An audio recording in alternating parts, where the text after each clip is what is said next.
No, that wasn't what it was.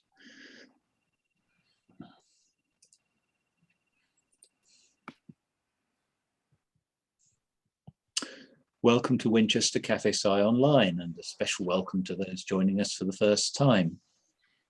We still don't know yet when it would be sensible to resume live meetings, so we're scheduling online events at least until the end of 2021. Your thoughts on return to live events are welcomed. The recent email consultation, a lot of people seem to prefer the online version, as I imagine many people who are watching tonight would do, but also keen to hear from people who prefer a live event. A recording of this talk will be posted on our YouTube channel, where you'll find recordings of all our online talks. I'll put details in the chat. You can also find the links on our website, windcafesci.org.uk.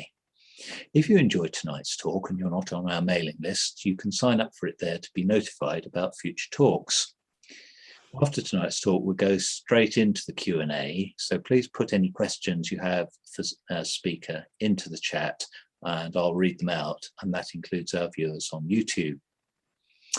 Tonight's speaker is Professor of Sustainability in Higher Education and co-director of the Institute for Sustainable Futures at Keele University. She's a sustainability scientist with 15 years of experience around sustainability transformations, working across the natural and social sciences boundaries. Her current research includes user-centric design of a smart local energy system and consumer perceptions of energy transitions, including smart energy and hydrogen, through involvement in the national HyDeploy project and Keele University's Smart Energy Network demonstrator. She also has a background of working in sustainability education and community engagement funded through DEFRA's Climate Challenge Fund, the Engineering and Physical Sciences Research Council, Research Councils UK, Institute of Physics, amongst others, and working in partnership with a wide range of community organisations, networks and councils. Please welcome Professor Zoe Robinson. Thank you very much, and thank you for that introduction. And great to have you all here to ask me lots of difficult questions, no doubt, at the end of this. So I'm just going to try and share my screen and kind of a good old classic PowerPoint, I'm afraid. I'm going to mute everyone because I forgot, and if you want to unmute, Zoe.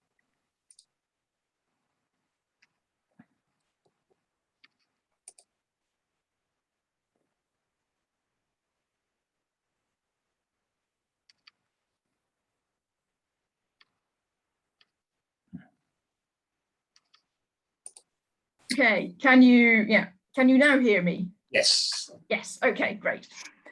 Super. So yes, thank you for that introduction. I suppose the other thing to say is where Keele University is.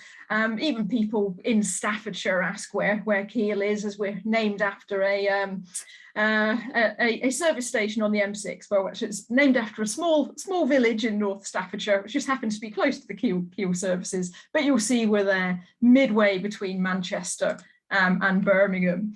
And so just a few words about Keele itself, which is actually very relevant to what I'll be talking about today. We are a small university in terms of number of students, with around 10,000 students, about 2,000 staff. We are a large university in terms of our campus layout. We've got 600 acres, which includes lots of woodlands and lakes. And having that space is actually really important to how we've developed sustainability in some of our sustainability projects. So it is a fantastic place to be for someone interested in sustainability. This year we won the National Award for Sustainability Institution of the Year, and then we won the International Award. So we are officially the best in the world at this. Although I'd like to say we're not perfect. Okay, and so we have a number of big sustainability projects. Our Smart Energy Network demonstrator, which is probably the largest in Europe in terms of really using a smart energy system to manage our energy over the campus. In the bottom right, you will see a picture of our newly built solar farm. So about 5.5 megawatts of solar on our land, which went live a few weeks ago. And at 5 a.m. this morning, we finally put up our final wind turbine. So we have about 1.9 megawatts of wind generation as well, which should be online within a month or so. That all feeds into our smart energy network. We also do a lot of other work around sort of engagement with our students and staff. We have a sustainable student house, as you'll see there. And bottom left is actually the project that I'm going to be talking to you about today, which is our the HyDeploy project. And Keel was very much the first part of a really significant national project around blending hydrogen. But before I go on to sort of talk about that, I'm going to just sort of step back and give a bit about the sort of climate context and the role of hydrogen in that climate context before going on to talk about blended hydrogen and HyDeploy in a bit more detail, and actually the work that I've been leading myself around consumer perceptions of blended hydrogen. So the climate emergency, is really interesting. The past couple of years, we've started to change the language about climate change, realizing that actually we have about a decade to sort our emissions out before committing us to really serious climate change impacts. And actually some of the figures are really,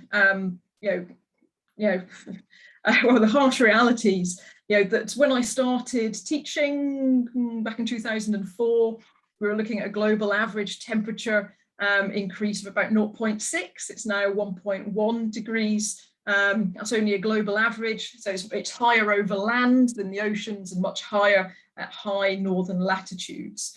We are constantly seeing records broken in terms of hottest years, hottest decades.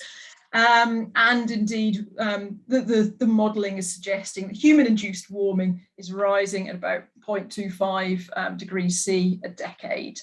And if we don't do much faster, then we will be breaching a 1.5 degrees C of warming by the early 2030s. And that 1.5 degrees C of warming is where things get particularly bad. In terms of our impacts, as highlighted by this report, which came out back in October 2018 now, and was really the catalyst for countries, for organisations declaring climate emergencies and starting to make commitments to become carbon neutral or net zero by ranging from 2030 to 2050. So I just want to say, a few quick words about the impacts of climate change. And thankfully, gone are the days of just putting pictures of polar bears up. But actually, if we do look at the natural environment, again, the figures are pretty stark. So if we look at coral reefs, which have greater diversity than rainforests, the Caribbean has lost 50% of its coral since 2005 as a result largely of rising sea temperatures. Japan has lost 3/4 of their biggest reefs. By 2050, we'll have sort of about 98% of reefs will be suffering from bleaching events, and the Great Barrier Reef isn't going to survive that. So these iconic reefs that we've probably sort of grown up looking at, really don't have much future with these rising sea temperatures. Turtles, hugely impacted, rising seas affecting their beaches. Hotter sands, meaning you have actually more females hatching. Good in the short run, not so good in the long run. Nest failures in hotter sands, altered ocean currents, changing prey distributions. Adelie penguins, West Antarctica has seen declines of 80% in some colonies. We've had years in Svalbard where we haven't had any seal pups because you haven't had any sea ice forming. So again, it's really significant impacts being seen. In the human environment, we've seen record-breaking temperatures in Europe. These are 5 times more likely now as a result of climate change. With those record-breaking temperatures, we see real increases in heat-related deaths, and that's within Europe. We see the most damaging hurricanes 3 times more frequent than 100 years ago.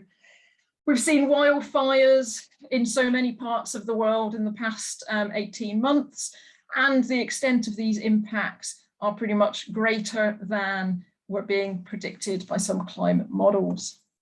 And these impacts are just what we're being seen at 1 degree of increase in global average temperature. And we are very quickly heading for much higher temperature increases than that. So we've changed the language. There is now much more recognition of the severity. Climate scientists are actually referring to being scared about climate change. And there's a lot of criticism, I think, about how climate science has been communicated, and the need now to actually bring some emotions into how we communicate these things. And our emissions, they are our legacy. They will be in the atmosphere long after we die. And so we need to be doing everything we can to stop them accumulating further. In terms of UK policy response, the UK has very much been at the fore of international climate change leadership and policy. From 2008, the Climate Change Act, which brought in legally binding commitments to net zero, and that was 80% emission reduction by 2050, and from 2019 it became net zero by 2050.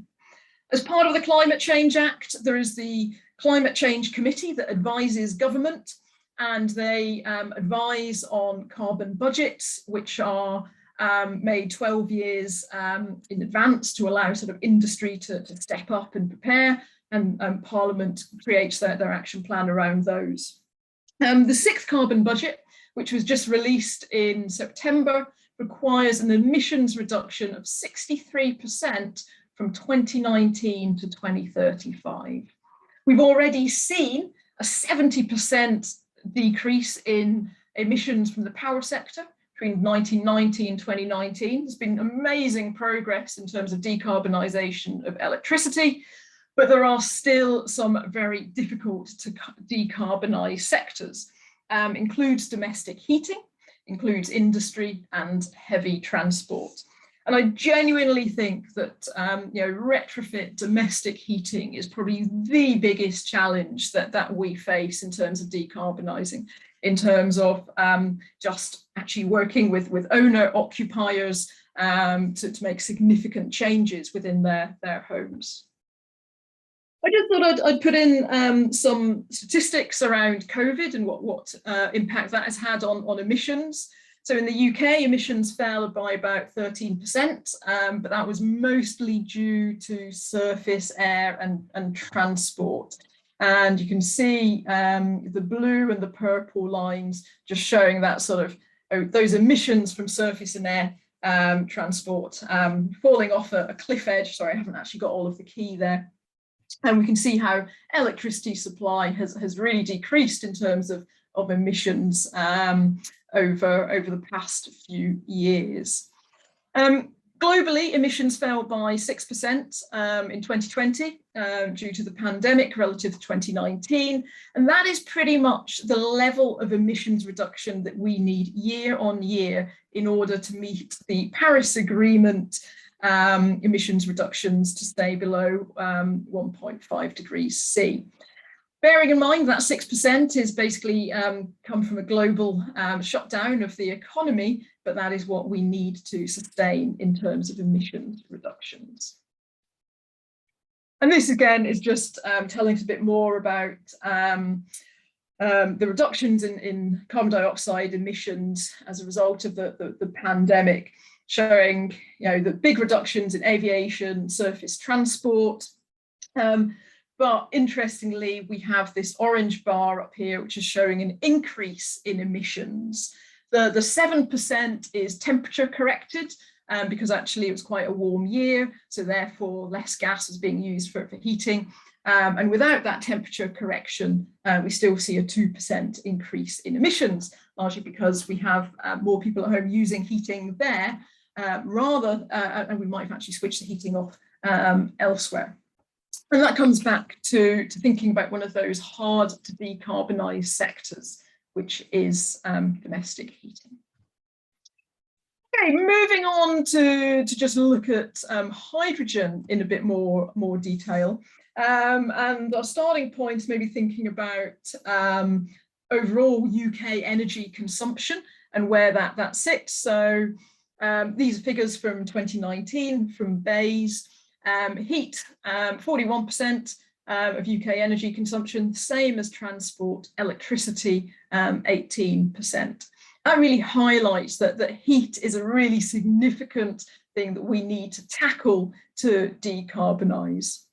The Committee on Climate Change, they identify hydrogen is a necessity and that grid blending has a key enabling role to enable really the greater use of hydrogen. And we'll talk a bit more about why that might be in a bit.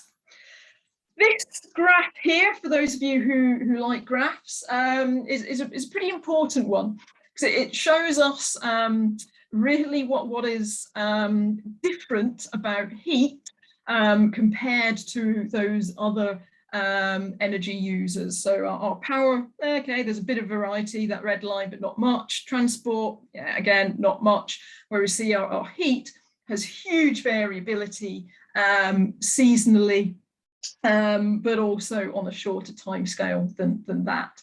And that in itself leads to particular challenges about how you address the energy needs of heating. So hydrogen has become a really important sort of plank of the UK government's sort of decarbonisation plans. And back in November last year, the government produced their 10-point plan for a green industrial revolution.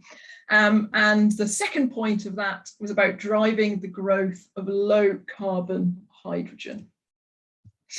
This is just half a page from the hydrogen part of that, which is setting out an aim for 5 gigawatts of hydrogen production by 2030, and we're assuming they're talking low carbon hydrogen there, and looking to improve, to use hydrogen blends as well for low carbon heating and cooking, with no change in experience for domestic consumers.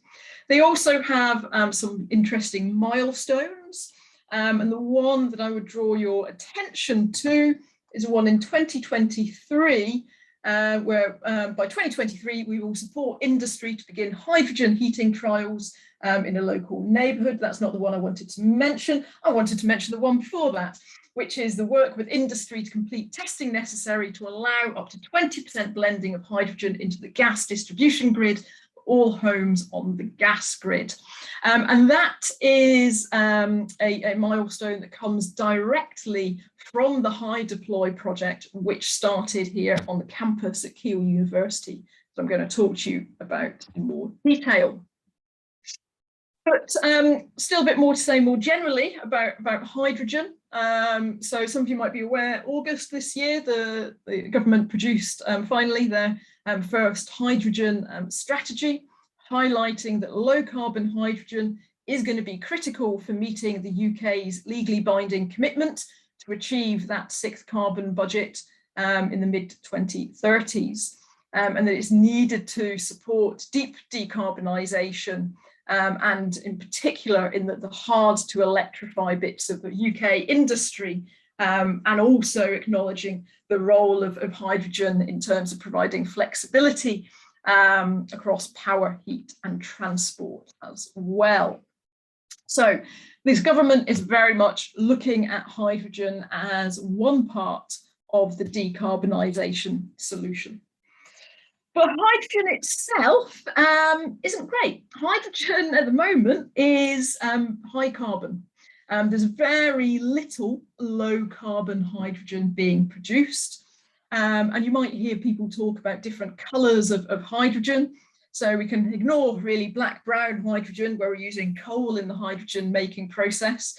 The majority of our hydrogen at the moment is grey hydrogen, produced through steam methane reformation, which in itself produces a lot of greenhouse gases. What certainly that there's moved towards is the importance of blue hydrogen, where we have steam methane reformation, but are incorporating carbon capture, usage and storage into that. So we're capturing the carbon. And then green hydrogen is what is formed by electrolysis. And really green hydrogen is where your electrolysis is fueled by renewables producing your electricity. But as I say, at the moment, actually the majority of hydrogen produced is high carbon. So hydrogen has a lot of potential, but actually how you produce it and ramping up that production is absolutely critical. And that is the real challenge in terms of tackling the chicken and egg you won't get the production without the demand, but you need the production to match the demand. So you need to grow supply and demand in tandem, and that is a really key challenge. But again, it is where blending can come in. So hydrogen has lots of uses, can be used in fuel cells. You can combust it in a boiler, a turbine or an engine to create heat or electricity. You can store it at large scales. It can be transported as a gas or a liquid fuel. It's used within chemical processes. And it will be important in terms of decarbonisation to generate high temperature heat, and some really interesting industry trials at the moment using hydrogen, seeing what impact that makes on sort of products such as glass and ceramics. It can be used in a long distance and heavy transport, and it can be blended into the gas network. However, the quote here in italics, I think, is from the hydrogen strategy, saying hydrogen can only be considered as a decarbonisation option if it is readily available at the right price, the right volume, and with sufficient confidence it is low carbon. So just a note in terms of what they are saying about potential carbon and bicarbon. I'm just being lazy and using it as shorthand for all greenhouse gases or carbon dioxide equivalents. But saving from hydrogen. So if we get to our 5 gigawatt production capacity, that will create emission savings of 41 million tonnes of carbon dioxide equivalents between 2023 and 2032, equivalent to the carbon captured by 700 million trees over the same period. I've kind of drawn attention to a few potential challenges already. But one of the big challenges is that hydrogen is at the moment very expensive. And so that cost relative to existing fuels and existing high carbon fuels is important. But bear in mind that we thought offshore wind was expensive and it would never really work because it was so expensive. But actually, we've been shown that these things can change, and they can change quickly. There's also quite some technological uncertainty around hydrogen. There's some policy and regulatory uncertainty. We need to enable the infrastructure. We need to coordinate supply and demand. And we need to really support first of a kind and next of kind investment to help move things along without the disadvantage of those early stages, particularly where it costs more. Okay. So this brings me to talking about hydrogen blending and the HyDeploy project in particular. So by hydrogen blending, we are talking about blending hydrogen into a live gas grid. And the advantage of putting some hydrogen into the gas grid, and actually we're talking about up to 20% by volume. And since I think the mid-90s, appliances under EU law have been tested to work with up to I think it might be up to 25% hydrogen. So effectively our appliances should be able to function with that amount of hydrogen by volume. And that means that you can blend hydrogen in the gas grid with no change for consumers, no change for any of your appliances. It helps you to develop your supply chain by requiring that production. It clearly doesn't give full decarbonisation of the gas grid, but while developing that hydrogen supply chain, it does it does have carbon savings itself. If it's rolled out nationwide, carbon savings equivalent to taking 2.5 million cars off the road. And effectively, it can be part of a roadmap for greater use of hydrogen and deeper carbon savings. So the HyDeploy project then, so you can see along the bottom are all of the partners. So it was led by Cadent, funded by Ofgem, also with Northern Gas Networks, Progressive Energy, ITM Power, the Health and Safety Executive and Keele University, all as partners in this project. And the overall aim is to establish that a blend of hydrogen and natural gas can be distributed and utilised safely and efficiently in the UK distribution network without disruptive changes for consumers. And what's really important about this project is it's actually doing it. It isn't a proof of concept or sort of a lab-based trial. It is actually putting hydrogen in live gas grids. So there's been a number of stages to it. So it actually started back in 2017 at Keele University. And the reason it started at Keele is because we have our own private gas network, which made it simpler for a trial of this nature. The trial finished at Keele earlier this year, and a few months ago, we started blending on a public site trial up in the northeast in Winlayton. So we've taken that learning from the private site trial, Keele University, taken it to a public site. And really in 10 months' time, we'll have that evidence base for the rollout of blending.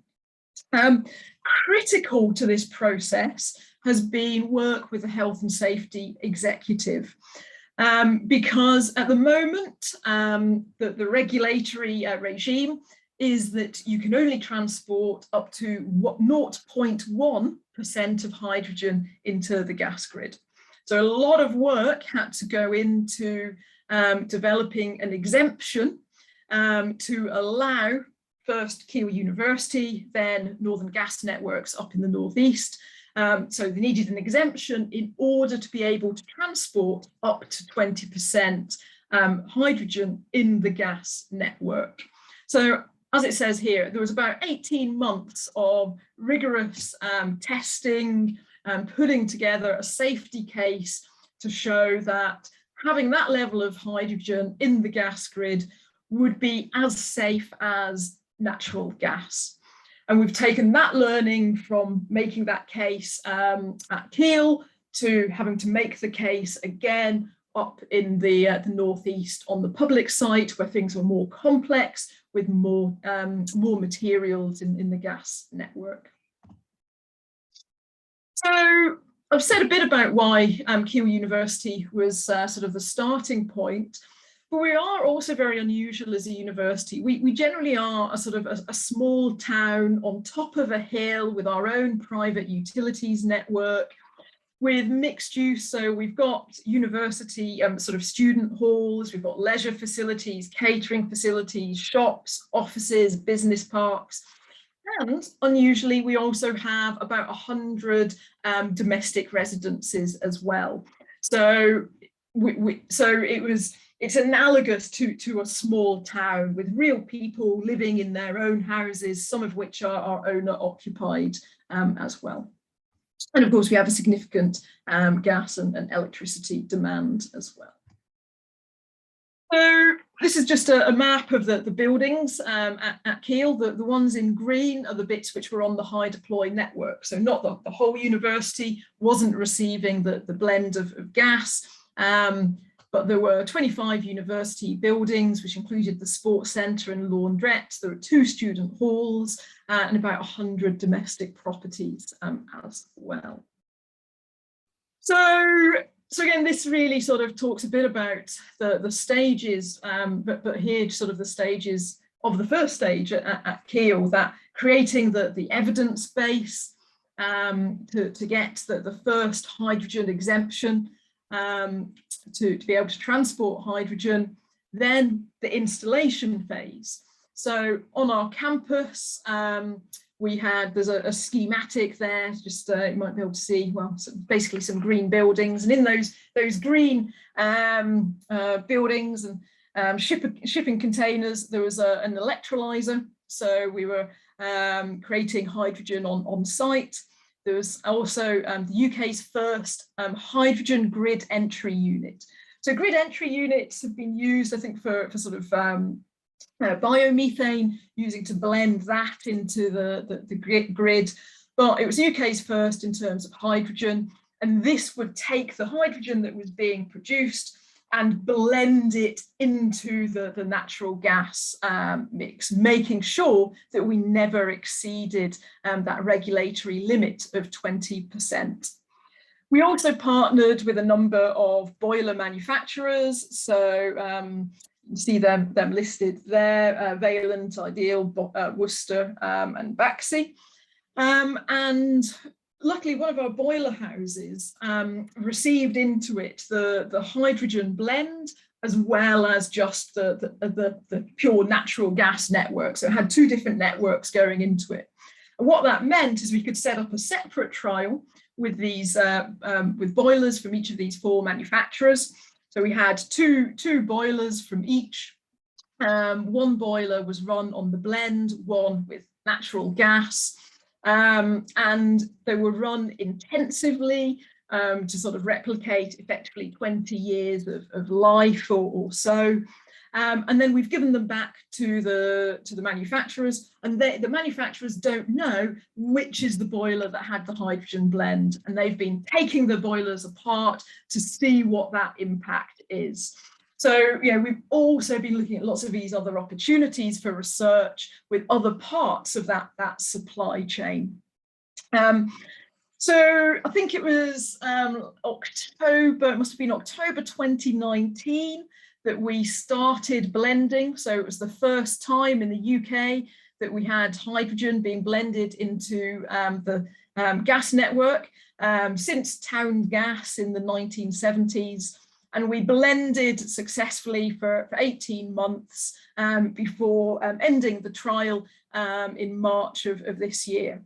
And also through that, we were carrying out, and this is the part that I was actually leading, some research with our domestic property owners and tenants to really understand about what are the perceptions of having hydrogen actually in your home. And I'll say a bit more about that at the end.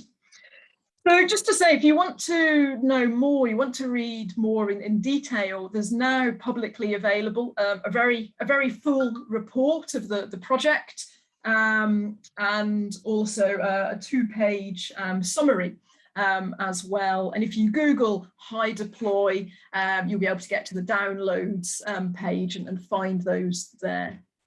So what I'm going to do is just very quickly talk you through the exact wording on the 10 sort of key outcomes before I say a little bit more about the consumer perceptions, and then give you time for questions. So the project achieved getting the first regulatory approval from the HSE to be able to operate a live gas network above the current hydrogen limit of 0.1% by volume, and the approval allowed blending up to 20%. It allowed the development of the technical and procedural precedents to generate evidence for review by the HSE, which then informed subsequent safety cases and is being used by the wider hydrogen industry. Another key outcome was that design, fabrication, installation, operation of the UK's first hydrogen grid entry unit. And I should also say we were monitoring gas compositions around the campus to check that it was still staying sort of mixed. We didn't have any separation. That was all fine. There was integration of these novel hydrogen production and blending technologies, creating the first hydrogen delivery system based on electrolytic generation into a live gas grid. And we delivered hydrogen safely into 100 homes and 30 faculty buildings, including some carbon abatement along the way. And we also collaborated with appliance and equipment providers, helping them produce robust evidence bases around their equipment suitability, evidence suitability of hydrogen blends with domestic appliances and larger commercial appliances. We evidenced the suitability of hydrogen blends with medium and low pressure distribution systems, and that included sort of looking at key metrics such as, how did it affect pressure? How does it affect odor? That characteristic odor from gas and other characteristics.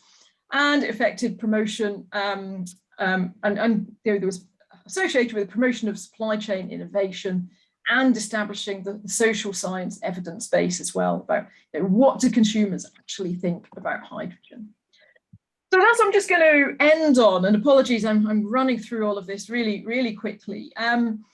But we thought it was really important to try and understand actually what consumers felt about hydrogen, having hydrogen in the home. And we did some interviews before the trial started and towards the end.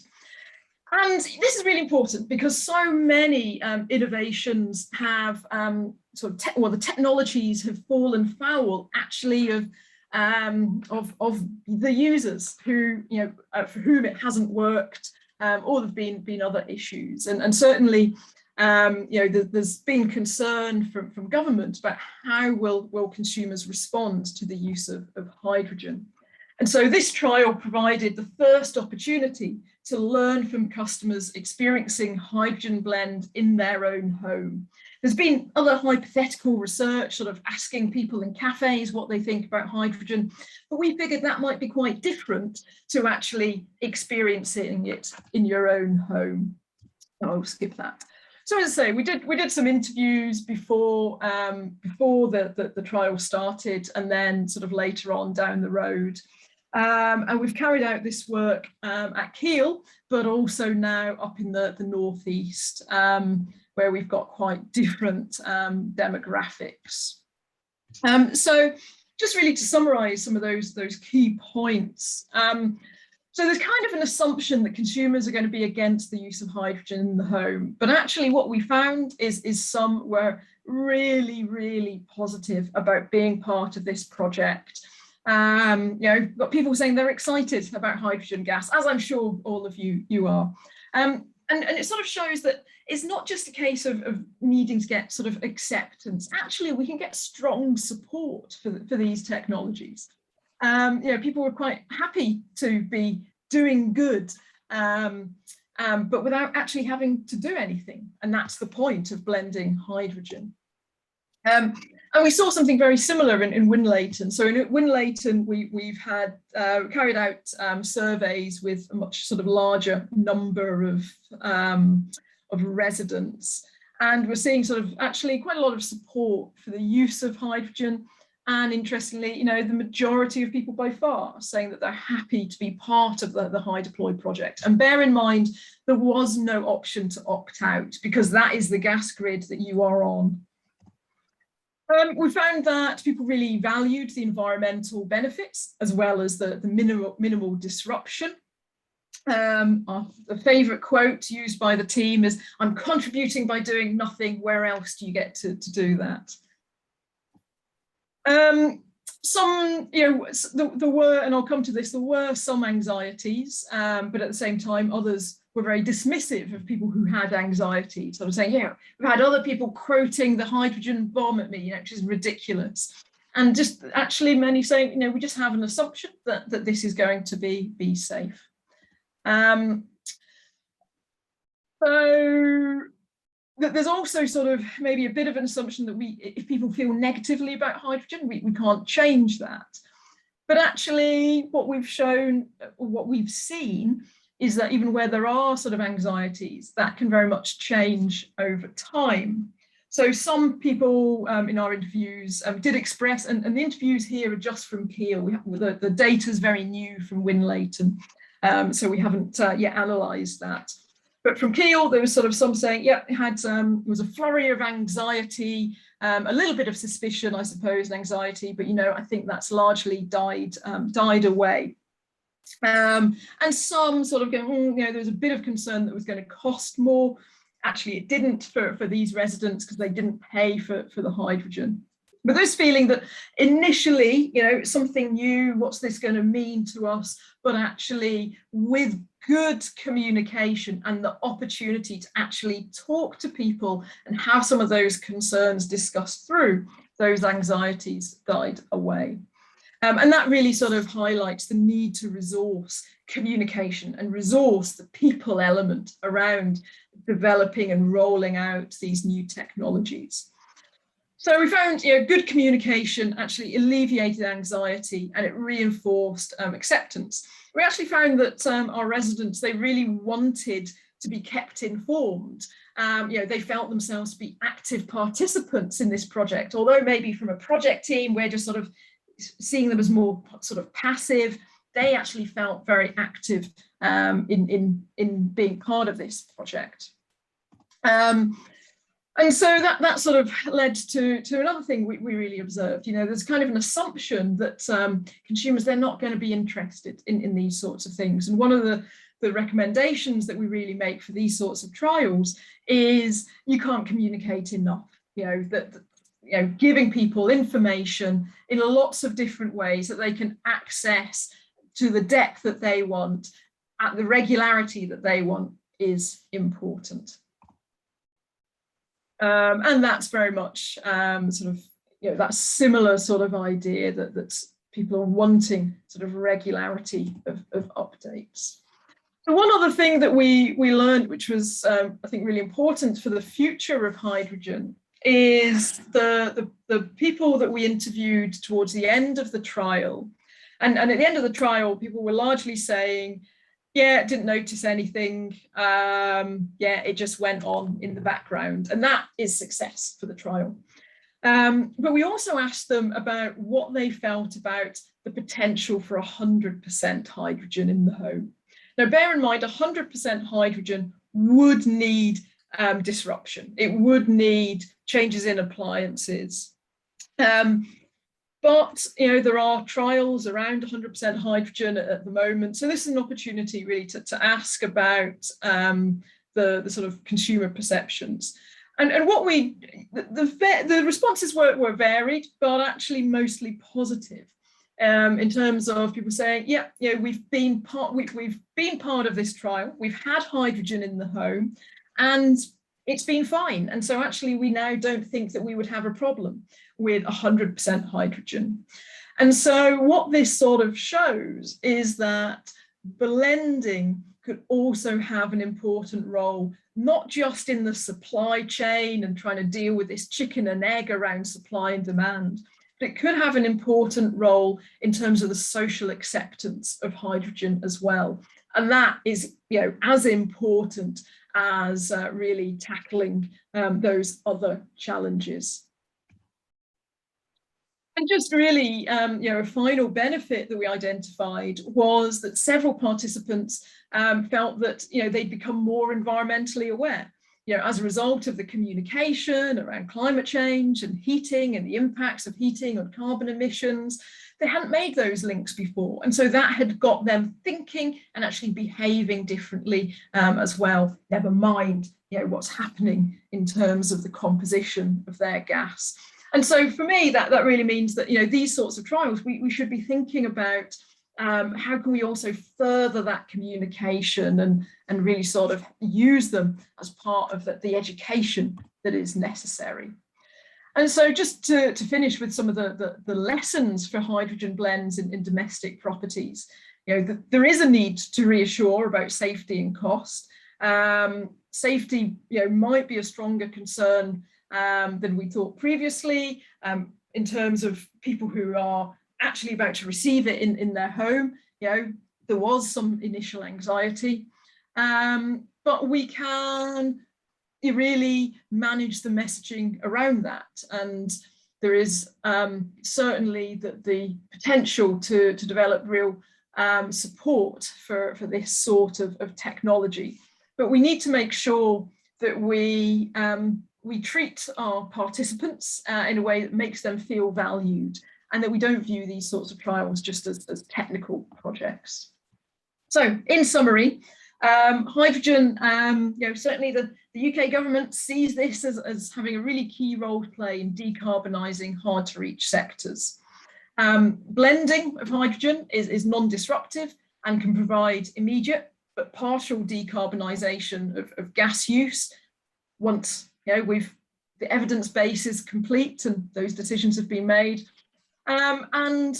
Low carbon hydrogen production is a key challenge to unlocking the potential of hydrogen. And so, we shouldn't have a conversation about hydrogen without really acknowledging the problems of low carbon hydrogen production. But part of unlocking that has to be creating the demand, and blending will have a role in that. And with that, I will finish off and hopefully leave lots of time for questions. I will stop sharing my screen. Well, I'll try and stop sharing my screen, apart from my mouse has stopped working. There we go. Yeah, and bear in mind, I am not an engineer, and many of you may well know far more about some of the engineering sort of details, but I'd be really interested to have that discussion and learn from you as well. Thank you. Thank you very much, Zoe. It's been a fascinating tour, and particularly of the areas that you were talking about towards the end about the public engagement aspects and the extent to which it's helped to enthuse and encourage people about decarbonisation as well, make them more aware of what they can do or what can be done for them without them having to do anything. Indeed. Indeed. Before we go into the Q&A, just want to give a quick heads up on our next talk, which is on the 1st of November, and the title is Dinosaurs, New Visions of a Lost World by Professor Mike Benton, who's a Fellow of the Royal Society from Bristol University. That may well be of interest to people with young dinosaur enthusiasts in their family. In fact, I saw an interesting curve the other day from Neil Gosling, who spoke to us earlier in the year, that tracked interest in dinosaurs over one's lifetime. And there was a big spike when you're 4 years old, and a not quite so big spike when you're doing your PhD on paleontology, and another big spike when you've got a 4-year-old child. But there's also just a possibility we might have a tentative live session for that at P&G Wells for a small number of people who get in very early. That's still to be confirmed. Otherwise, in any case, it will certainly be live in the usual way, but that might be another option. The other thing to note is on the 6th of November, which is a Saturday, we have an invitation to view some of the science collection in the Fellows Library of Winchester College, which many local people will know as the oldest academic institution in the country, going back, can't even remember quite how far, but suffice to be said, they collected a lot of things like first editions of Hooke's Micrographia and Newton's Principia when they came out, and they are still there and they're still used for teaching purposes, and they will be almost certainly included in the exhibits that are shown to us. So I'll be inviting bookings for that as well. With that in mind, I think we can roll into some of the questions. Rather than people just shouting out, if you could just stick something in the chat, and I will either read it or invite you to say yourself, but otherwise we get everyone trying to talk at once, which is a little bit unseemly. So, and Derek was first up with actually several questions, but do you want to go ahead, Derek?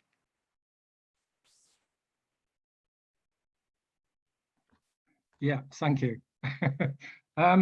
Zoe, that was excellent. Thank you very much indeed. I just wanted to ask a couple of practical questions.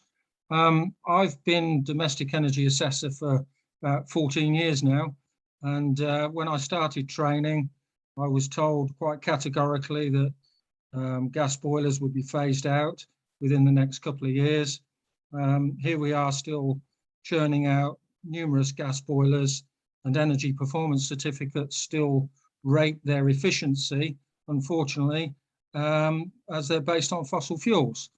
So my question was, A, what needs to be done to existing gas boilers to accommodate a hydrogen mix? Because I don't believe you can just pipe it in as they are. And the other question was, what is your estimate of how long it will take to produce sufficient green hydrogen to meet the demand? I know that you're sort of talking chicken and egg, but the same token, if the volume of hydrogen isn't there, we're not going to meet the demand anyway. Over to you. Yeah, thanks. Good questions. And interesting, you didn't mention air source heat pumps in that, and often, you know, I was going to keep that separate because that's a different ballgame. It is, but it's sort of rolled in, I suppose. I mean, I suppose in terms of existing boilers, the theory is that all existing boilers will be able to run on a blend of up to 20% hydrogen. It doesn't require any change of appliance. And that's why if you can produce the hydrogen, then actually it could be a relatively quick decarbonisation step, for partial decarbonisation of gas. Now, you're right, ultimately your gas boilers are still running on fossil fuels, even if you've got 20% green hydrogen in there. But the other fact is, I think 83% of homes in the UK have gas boilers, and so actually, the replacing those with something else, such as air source heat, is such a huge task in terms of the rate at which that needs to be done, that also is deeply problematic. And with air source heat, you have the disruption and the need actually for housing retrofit and better insulation, so they work better. And believe me, I'm not in an argument here about hydrogen or air source heat, and there's a role for everything. That we are basically in a problem where I think we're getting to the point of knowing what some of the solutions are, but we're just struggling to roll them out fast enough. And that's in terms of supply chain, but it's also in terms of skills and expertise, and having the people who can do this. If that's air source heat, it's difficult to get enough people to do that. In terms of producing hydrogen, industry needs to know that there's the demand there for it to start being produced on scale. It's likely that if rollout happens, that it happens area by area. And so it'll effectively be sort of stepping up production as we slowly, and we can't afford to do any of this slowly, but that's no doubt how things will roll out. The production would need to it will be step changes in production. So I'm not sure if I've answered your question particularly well at all, because there are some huge question marks around actually the production that's needed. Yeah, thank you, Zoe. I think that does sort of concur with my own thoughts. I'm not sure that there's an awful lot of old boilers out there, and I'm not sure they will all accommodate a hydrogen mix. And it's, I mean, you know, when you start taking that into account, it's quite a big operation. Whether you, yeah, and that's it's not certainly practical with air source heat pumps in all situations either. It has to be a mix. You're right. Yeah, and that's certainly the problem with, both the Keel, then the Win Leighton, the initial stages were going into people's houses, looking at their boilers and doing tests on those boilers. So I think there's a feeling, I think there's quite a good grasp on range of sort of different boilers in properties. But you're right, you know, there may well always be some outliers that might be problematic, and then they need a way to deal with that. And maybe that is that actually there needs to be support for replacement boilers where that is necessary. Thank you very much. Picking up on what you were saying about air source heat pumps and versus what you were saying earlier about maybe one day we'd have a hydrogen grid replacing the current methane or blended grid. But I imagine that some of the challenges of replacing the entire national stock of hydrogen-based thing compared with putting in air source heat pumps, the heat pumps would surely be an easier, you only need electrical skills, you don't actually need the people who can create hydrogen type joints, and you've also got far greater efficiency if you're piping the electricity, or you're taking the electricity directly to the home than running it through an electrolyzer. Yeah. I mean, you know, and I think there are, you know, various sort of higher level of hydrogen projects around. But if you read, you know, sort of hydrogen strategy, it is much more looking at those really hard to reach sort of areas for decarbonisation, which might well more sort of heavy industry. But actually blending can start that production process and start sort of decarbonisation while other alternatives catch up. So, you know, I think it's interesting thinking about what the roadmap is and what the different timescales that different technologies can be rolled out, and how they potentially sort of work together. Yeah, okay, thank you. Shunts over on YouTube had a question. Why was the maximum of 20% hydrogen chosen for the blend? Yeah, so my understanding is that appliances have been tested up to 25% under EU legislation, and so it's safe to keep below that, and so 20% was chosen. And actually we probably reached 18% because we didn't have regulatory permission to exceed 20%, and so actually aiming to have 18% allowed that little bit of buffer, so that we never exceeded 20. But I think my understanding is that it comes from that initial position of what would be tested for on appliances, but there might be some other reason which I'm not privy to. Good question, and I might have to ask someone else in the team what that one.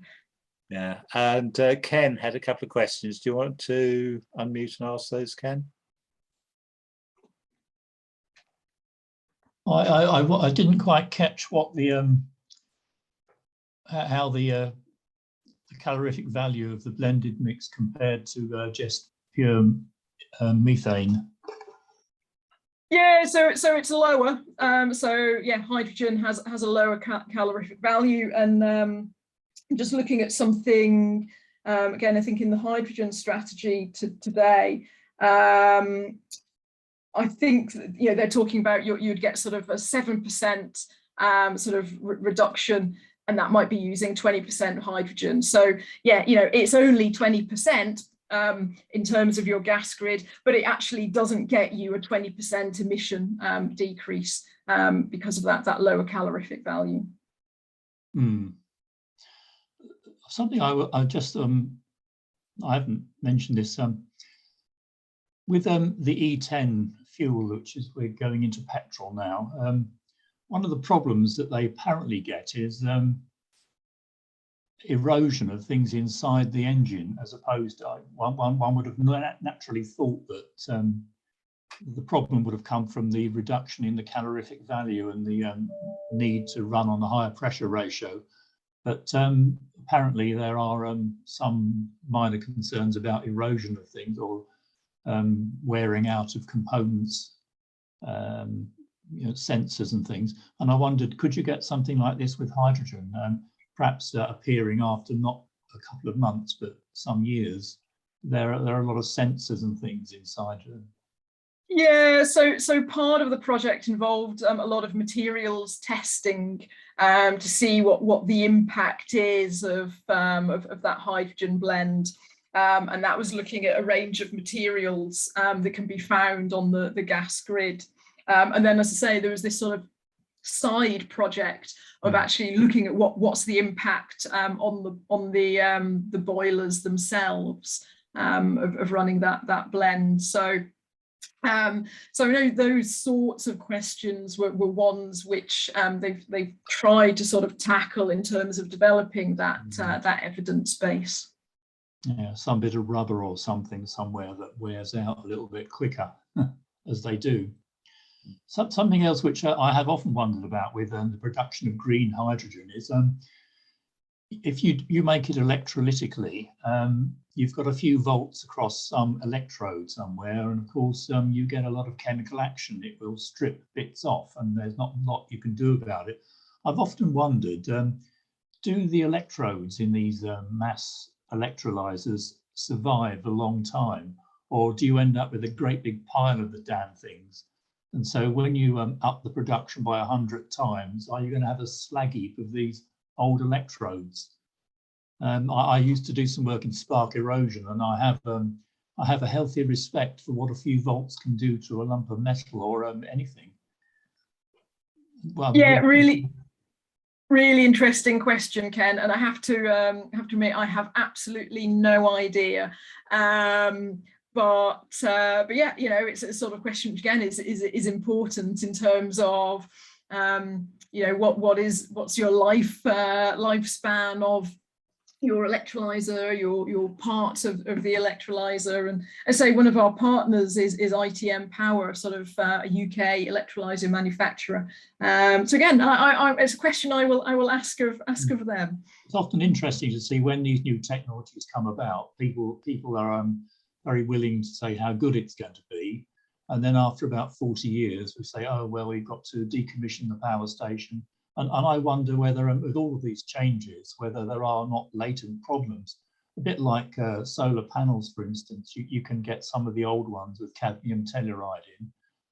You get old wind generators which have worn out. You have to dismantle them. Could this be a latent problem? Yeah, I think with anything, there are negative impacts of anything that we do. And there's potential sort of longevity issues with pretty much anything. And I think it's just, on the one hand, you say it's very easy to argue the positives, but often I feel that the negatives are also given probably too much reinforcement, because at the end of the day, we have to look at those negatives again, the negatives which might be sort of unknown versus what we do know. And what we do know is that we have to fundamentally change our energy system and move away from fossil fuels. And so we're exploring as best we can these alternatives. And yeah, none of them are going to be perfect, particularly not at that early technology stage, but we know that we have to do something different. Okay, I want to bring some other questioners in now. Ken's had quite a chunk of time. Anna was asking if you had an old boiler, would that need to be replaced? I think you're saying that most boilers have been already tested up to that limit, but I think there was a suggestion that there might be some very old ones out there still that probably need to be replaced anyway. Well, exactly. They're probably unsafe and need to be replaced if they're in that stage. Yeah. Yeah. David, good. Do you want to come in with your question? Yeah, thanks. Just come off mute. So I had two kind of related questions. First one is, have there been similar pilots in other countries?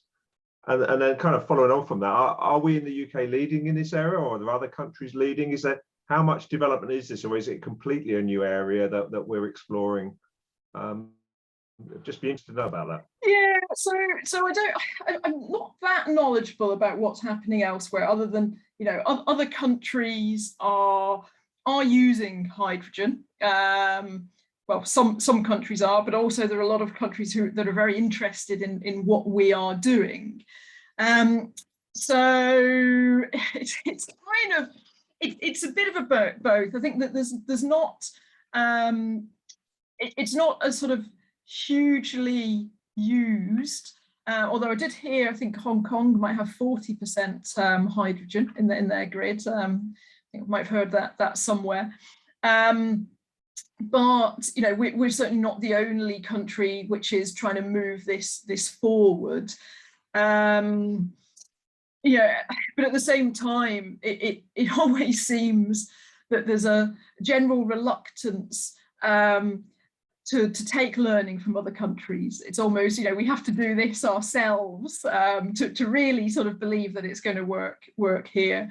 And certainly, you know, that there were, you know, or there are a number of sort of UK firsts here, but I do believe there is blending that might have actually been happening for a long time in some other countries.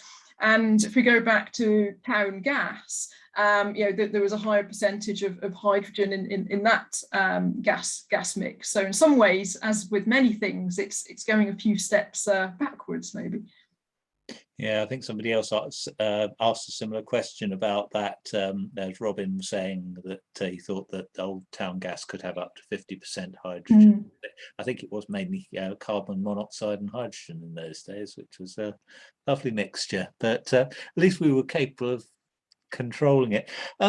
Is there a view from the sort of policy level of whether this would be planned to involve dedicated electrolysis units or stored surplus? Yeah, interesting. I don't think the road, well, I say that, I haven't got that far reading the hydrogen strategy, I haven't got to the roadmap bit. I'm not sure is the answer. I mean, there's certainly some talk about, one of the things that hydrogen can give us is storage from surplus generation. I suspect a bit of both is probably the answer. Okay. Do you know anything about the input points that you were talking about in terms of the sort of scale of them? Like, is it the sort of thing where you could have lots of them for micro generation, or alternatively, how far away over the grid could you supply from one really big input point? I mean, if you had one in Keele, for the sake of argument, could it reach to Manchester or Glasgow? Or does nobody really know that yet? Yeah, I suspect they don't really know that. But there's an interesting project in the northwest called HyNet, HyNet, which again is worth Googling if you're interested in this. And HyNet is effectively looking at a regional scale hydrogen network with big industrial clusters, including carbon capture, utilization, sequestration, and including some smaller scale domestic with green hydrogen. And in that project, which again, it's a real sort of project which will be live, I'm not sure when, maybe a couple of years. I think that is sort of seeing, you've got your large scale grey hydrogen production for industry, but on the smaller scale, you've got an electrolyzer which is serving a smaller area. So that it's not a roadmap for the country, but it's an example of a project which is trying to look at that sort of regional hydrogen development, and it's kind of got a bit of both again, but because of the different sort of demands for hydrogen. And obviously your study needed to have a consistent level so that you knew what you were actually measuring and comparing, but would it be reasonable to assume that in a live service it could be varied up to 18%, depending on how much was available? So if there had been low wind and they didn't have enough hydrogen, then it could be the hydrogen proportion could be reduced because the equipment's all capable of handling it. Yeah, you're right. There's your ideal might be that higher level if it's low carbon hydrogen, but you could run it at different levels. And certainly, we didn't go in at 18%. We went in at 2% and increased it to 4% and ramped that up. And sort of let that run round the system. The other thing which was quite interesting was actually there's high degree of variability in gas flow that there was and was maybe not expected, and that actually sort of led to some challenges in terms of maintaining that blend when you've got actually such a variability in your gas flow, which no one's ever measured it at that sort of level before because you don't need to. Okay, Peter Freeman, do you want to put your question?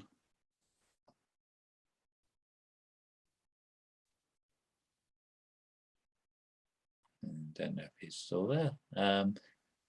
I'll read that. Instead of using electricity to make hydrogen to add to gas, why not just use electricity to make heat? For example, buying everyone a fan heater must surely be cheaper than giving them blended gas, especially as gas boilers are much less than 100% efficient. Yeah, it comes back to this question about the different alternatives, and one of the fundamental sort of problems is that our housing stock is so rubbish. And our rubbish housing stock works well with gas boilers that you can put on to get immediate heat, whereas a lot of the alternatives don't just require a different heating source. They need improvements to our basic housing stock. Obviously, that actually would be the ideal. We should be going for full out efficiency on our homes. But also, as I said at the beginning, I genuinely, think that is our biggest challenge. If you think about the amount of disruption which is necessary for actually the retrofit that's needed to improve insulation in our homes, for other technologies to work better, to provide us with the comfort that people expect from their heating system. So it is a huge challenge, and I think we need to be really open to the advantages and disadvantages of all of these different approaches.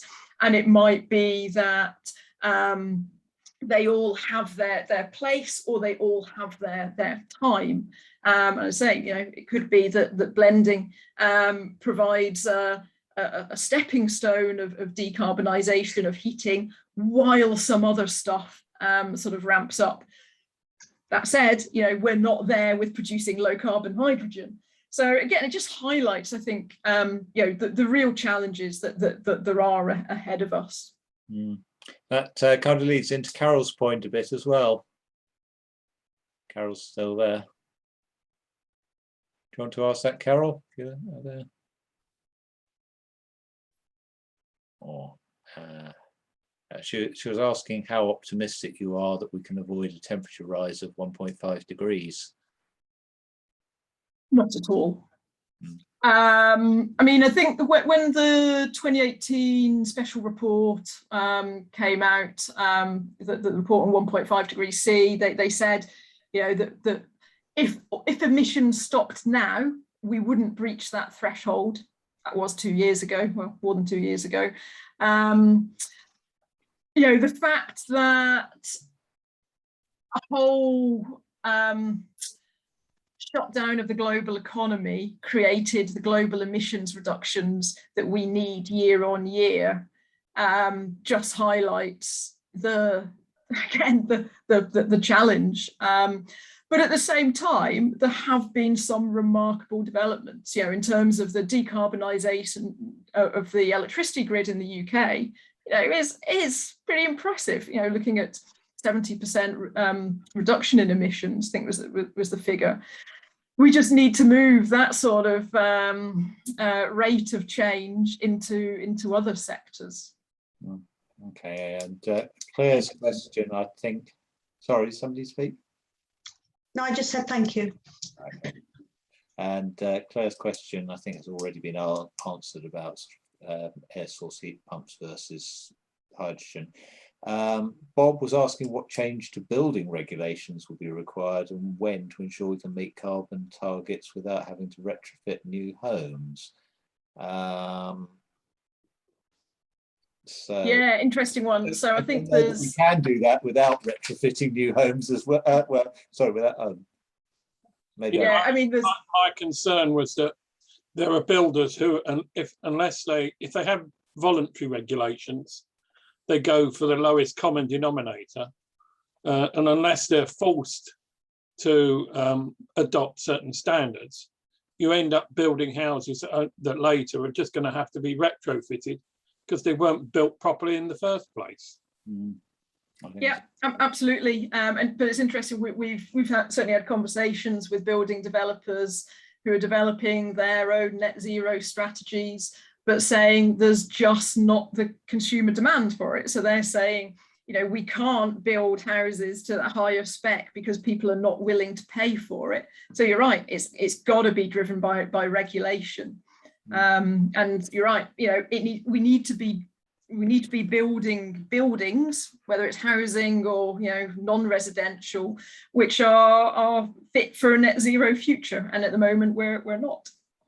I know of somebody who's involved in solar installation who's done various housing developments, and there was a requirement in each house, I think, for 1.5 kilowatt installation. And they were offering extra panels at cost, and they got no takers at all.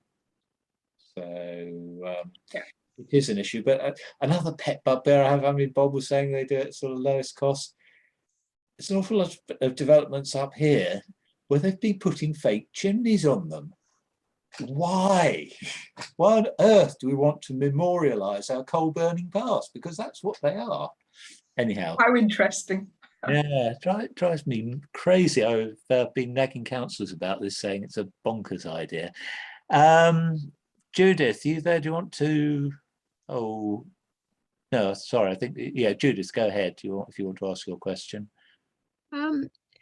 Yes, I'm just wondering about other hidden costs. I remember when we changed from town gas to natural gas, there were, for instance, gas cookers had to have their burners changed. And I'm wondering what likely hidden costs there are likely to be for residents.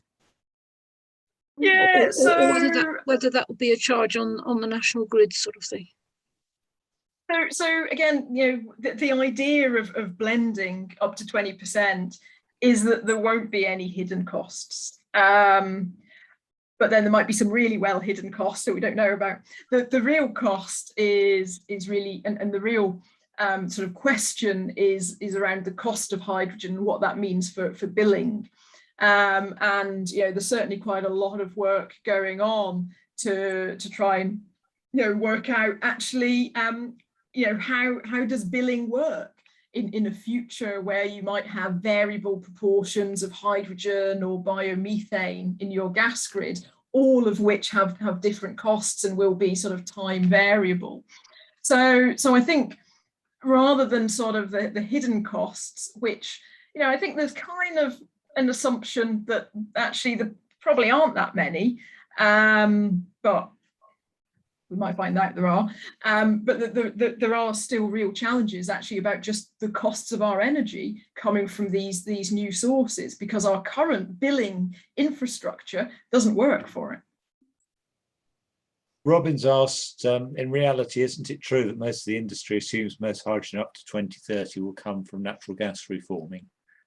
Yeah, it's a question of whether you combine carbon capture with that, and I was sort of heartened when I was reading through the government's hydrogen strategy that they do talk about low carbon hydrogen throughout it, and they do acknowledge that you know, hydrogen production at the moment is not low carbon, and that there is very little low carbon hydrogen production. So you know, if you can scale up your carbon capture and storage with natural gas reforming, then, well, it's better than not having you capture the carbon capture.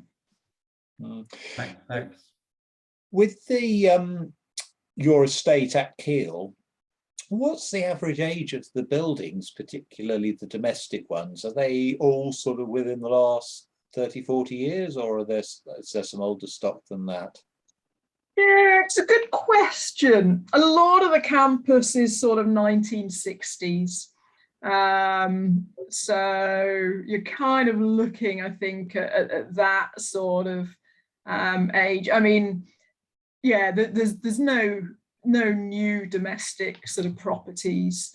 And the properties, you know, they range from flats to 4-bedroom detached, so it's actually quite a good mix. And in terms of working sort of with the consumers themselves, we've got a range of people who are owner occupiers on campus through to tenants as well. The confusing thing is that the tenants are also often, so the landlord is also their employer for many of them, but yeah, and it's why we were keen to do the work up in Winlayton on the public site as well, where there's a very different demographic. Sorry, phone going off. When I moved up to Stoke briefly, Keel was a very new university then, but that was 40 years ago. So. Yeah, yeah, first post-war university. Okay, yeah. David's asked, which organisations were the main drivers behind using hydrogen in gas for domestic heating? Is it government, researchers, gas companies, or who? Yeah, it's interesting actually, because we look at the HyDeploy project, and the HyDeploy project has been my entry point into sort of the gas arena, and I never expected to spend so many of my hours sitting talking about gas networks. But it's a project that we have fought hard to get government's interest in, and so it's really come from, I think, that the gas industry. You know, the gas industry knows that its days are numbered, as it has been. You know, and so there's a whole gas goes green program. So you know, there's a lot of very active interest, and in terms of actually, you know, they clearly want to carry on being players, don't want to become sort of obsolete. And there's an element of, okay, so what does the future look like? But there are also, you know, lots of, you know, potential alternatives. If we look at sort of biomethane as well as hydrogen. Yeah, there's a lot of researchers who are also driving hydrogen research. So up here, we have the Energy Research Accelerator, which has sort of all of the Midlands universities, and there's a lot of hydrogen research going on there. And then, you know, Progressive Energy were or are sort of really key company in terms of driving it forward, project management, liaising with government. But I think one of the big achievements is actually to have put blending on the table to government. The fact that BEIS, they used to have a sort of a hydrogen group, now they have a specific blended hydrogen group, and the fact that you know, in the 10-point plan, blending sort of was mentioned pretty much as a result of the HyDeploy project. So it certainly wasn't driven, I think, by government. It's been driven much more by industry, trying to make the case for this as a part of a future roadmap. Thank you. Johnny, do you want to come in with your question? Yeah, I've forgotten it now. Yeah, are there any examples of the carbon capture technology working when producing hydrogen? And if so, is it to scale? So is it actually capturing all of the, well, nearly all of the carbon that's being produced? Yeah, I don't know a huge amount about carbon capture, but I do know it is a key part of the HyNet project, which is sort of fast developing, and that will be at scale. So, you know, I would keep your eyes on HyNet as to what happens there with that carbon capture. Okay. And Robin's question, I guess, is hard to answer at face value, but it raises questions about potential international market or global market for hydrogen. It's saying at 100% hydrogen for heating, how much will our gas imports have to increase if we're using hydrogen from reforming and CCS?